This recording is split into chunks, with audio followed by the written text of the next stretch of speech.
យប់នេះភ្លៀងធ្លាក់តិចតិចភ្លើងទីក្រុងភ្លឺស្រមាកាយសារនៅលើតុ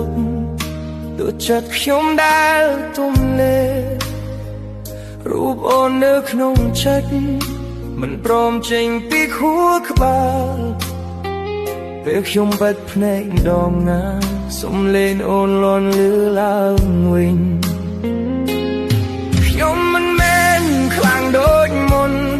មិនអាចញញឹមបនលប់ចិត្តដែលធ្លាប់គិតនៅ